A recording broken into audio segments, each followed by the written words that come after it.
네, 177쪽 단원 바뀝니다. 다양한 민족 운동의 전개 단원인데요. 우리가 공부했던 3.1운동과 임신정부 수립은 두 개 연결되어 있는 내용이었어요. 그래서 1910년대에 어떤 무단 통치를 겪으면서 이 무단 통치에 저항하는 민족 저항 운동이 19년에 3.1운동으로 폭발하자 총독부도 깜짝 놀랬고, 그리고 이제 우리 민족들도 뭔가 변화가 있을 거라고 기대했죠. 근데 실제로 어떤 독립의 성과가 없었기 때문에 사람들은 외교론이라던가 그리고 이제 이 어떤 평화주의적인 운동 이런 것에 회의를 좀 느껴서 다양한 민족 운동을 모색해보고자 하는 그런 움직임들이 나타났어요. 그 중에 하나가 우리가 무장투쟁인데, 이 무장투쟁은 말 그대로 무기를 들고 투쟁하는 이런 모습들이죠. 그래서 김산님의 이 글이라든지 아니면 여러분 이 광정단이라고 하는 처음 보는 그런 단체지만 이렇게 무기를 들고 독립을 위해서 치열하게 싸웠던 우리 청년들이 늘어났음을 20년대의 모습이라는 걸 알 수 있어요. 그래서 특히 시기적으로 일제와 전쟁을 벌이자라는 분위기가 높아졌다라고 써있죠. 그래서 우리가 알고 있는 이 홍범도 장군이라든지 김좌진 장군이라든지 이런 분들이 이때 활동을 하셨고요. 보시면은 좀 어느 정도 규모도 있고 그리고 군복도 그리고 무기도 갖추고 일본인들에게 실제로 큰 피해를 준 이런 영향력이 있는 사건들이었습니다. 그래서 위치도 좀 봐두시고요. 백두산을 기준으로 해서 우리나라와 러시아의 국경이 우리나라와 중국의 이제 그 국경이 형성됩니다. 그리고 이쪽으로는 러시아와 국경이 형성되고요.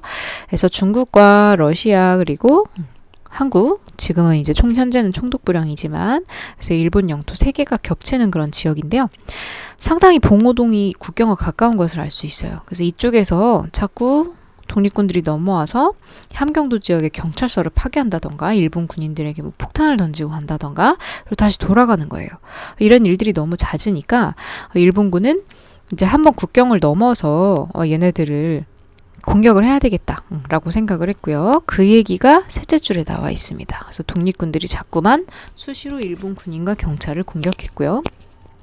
그래서 일본군도 한 개 대대 정도면 되겠지라고 생각하고 두만강을 건너서 이제 독립군과 전투를 벌였습니다. 자, 주축이 된 거는 첫 번째로 홍범도의 대한독립군이었는데요. 이 홍범도의 대한독립군 외에도 안무라는 지휘관이 이끄는 국민의 군과 그 다음에 최진동이라고 하는 장군이 이끄는 군무도독부군이 함께 연합을 해서 싸웠어요. 그래서 당시에 이 골짜기의 이름인데 상당히 깊은 골짜기입니다. 그래서 봉오동이라고 하는 계곡 이런 곳으로 이제 유인을 해서 전투를 해서 크게 이기게 됐고요. 우리가 이 전투를 1920년 6월에 봉오동 전투라고 기록을 하고 있습니다. 생각지 않게 일본군은 너무 피해를 많이 입었어요. 그래서 피해 내용은 교과서에 우리 자세히 나와 있는데 지금 독립군은 4명 전사한 반면에 일본군은 거의 500여 명 가까이 사상자가 났습니다. 일본이 이제 보복을 하고 싶겠죠. 그래서 굉장히 이 독립군에게 위협을 느끼고 근거지를 파괴해야 되겠다는 생각을 합니다. 그래서 여기 보시면 이제 훈춘이라고 하는 도시가 있는데 훈춘은 이쪽에 있어요.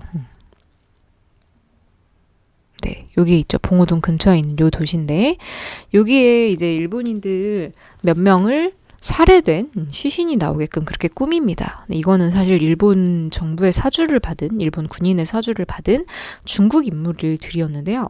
그래서 자국민이 죽었다라는 핑계로 이를 처벌을 하기 위해서 대규모 군대를 출병시키겠다. 안 그러면 이제 좀 국제 전쟁으로 발전될 우려가 있기 때문에 명분이 필요했죠. 그래서 훈춘 사건까지 조작을 해가면서 일본이 두 번째 전쟁을 준비합니다. 자, 그래서 이 두 번째 전쟁은 독립군에게도 소식이 들어왔어요. 그래서 독립군들은 정면으로 붙는 건 위험하다 해서 이동을 해가지고 좀 가급적이면 많이 도망갈 수 있는 데까지 도망가자 해서 이쪽으로 이렇게 이동을 했어요. 이렇게 이동하다가 여기 백두산 근처의 청산리라는 마을에서 이제 일본군과 마주치게 된 거죠. 그래서 거기서 이제 큰 전투가 일주일 정도 벌어지게 됩니다. 우리가 이 대첩 전투들은 전투가 굉장히 많기 때문에 청산리 대첩이라고 부르고요. 7일간 한 10여 차례 전투, 그리고 가장 주축이 됐던 부대는 김좌진 장군의 북루군정서입니다. 그 북루군정서 외에도 이 봉오동 전투에서 싸웠던 부대들 있죠. 이 부대들이 다 같이 합쳐져서 연합을 해가지고 싸웠기 때문에 상당히 대규모였고, 그리고 일본군들도 엄청나게 많이 다쳤어요. 그래서 당시에 이 청산리 전투에 대한 기록을 보시면은 1254명? 예, 이제 물론 이 대한민국 임시정부 쪽에 북루군정서가 제출한 보고서이기 때문에 일본 기록처하고는 좀 다릅니다. 근데 독립군은 어때요? 60명.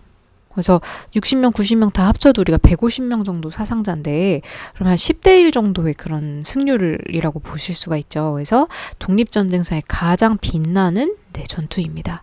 그리고 이렇게 전투에서 승리를 하기 위해서 교과서에도 나와 있지만 아낙네들이 치마폭에 밥을 싸가지고 와서 동지들에게 입을 넣어주는 등 이렇게 민간인들의 어떤 보살핌과 도움이 있었고, 그리고 그 지역의 그 지형 조건, 백두산 근처의 복잡한 지역을 잘 알고 있었기 때문에 우리가 이런 큰 승리를 거둘 수 있었던 거죠.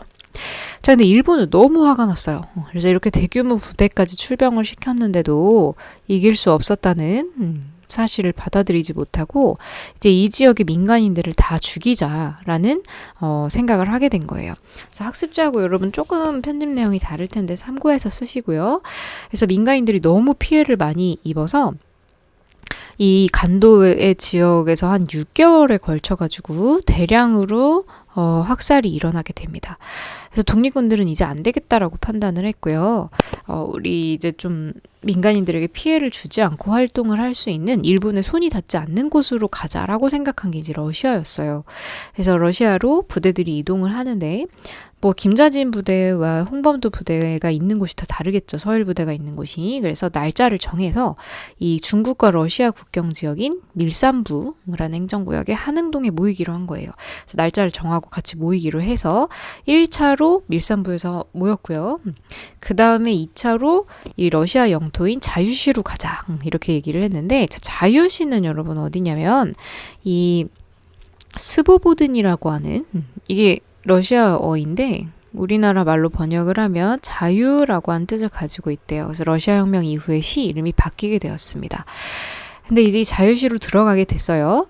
그래서 만났는데, 러시아의 군인들은 여러분 적군이 있고 백군이 있습니다. 이게 뭐냐면 1917년에 러시아 혁명이 있었잖아요. 그래서 당시에 몇천 년 동안 러시아 황제가 존재했었던 그런 정치 체제를 부수고자 하면서 러시아의 공산주의자 부대들, 사회주의자 부대들이 적군이라고 하는 이름으로 불렸고요. 붉을 적자를 써서. 그 다음에 이 러시아의 백군은 누구냐면 왕편인 거죠. 러시아 황제편인 거죠. 황실에 소속이 된 부대였었는데, 이 적군과 백군 사이에 어떤 싸움도 안 끝난 상황인 거예요.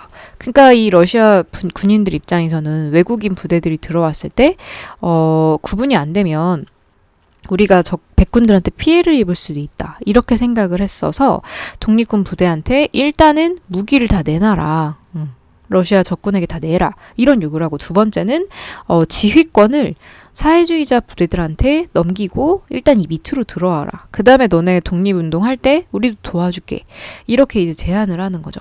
근데 독립군 부대들은 가만히 생각해 보니까 우리가 명색이 군인인데 무기도 다 내고 지휘권도 반납한다면 우리가 뭘 할 수 있겠냐. 그리고 식민지에서 싸우는 거랑 뭐가 다르냐. 이런 생각을 했고, 그래서 거부를 하는 독립군인들을 이 러시아 군인들이 죽인 거죠. 그래서 4천여 명 정도 됐던 이 많은 독립군 부대 연합 중에서 몇백 명, 500명 이상이 굉장히 많이 희생을 당했어요. 그래서 여기에 실망을 느낀 이제 군인들은 뿔뿔이 흩어져가지고 돌아오게 되고요. 그래서 지금 보시면 김좌진이나 이범석 같은 사람들은 애초에 자유시로 가기 전에 빠졌고요. 그리고 이 자유시 사변을 참변 겪고 나서 일부는 만주로 급하게 돌아왔고요. 그리고 또 홍범도 같은 경우는 이르쿠츠크라고 하는 또 다른 이제 도시로 또 이동을 하게 됩니다. 그래서 이런 복잡한 어떤 시련을 겪고서 결국 독립군의 활동은 일단 침체기를 맞이하게 되죠. 그래서 이거에 이어지는 얘기가 이제 의열투쟁인데요. 요거는 다음 강의에서 한번 살펴볼게요. 그래서 이렇게 차례대로 시간 순서대로 정리 한번 해보세요.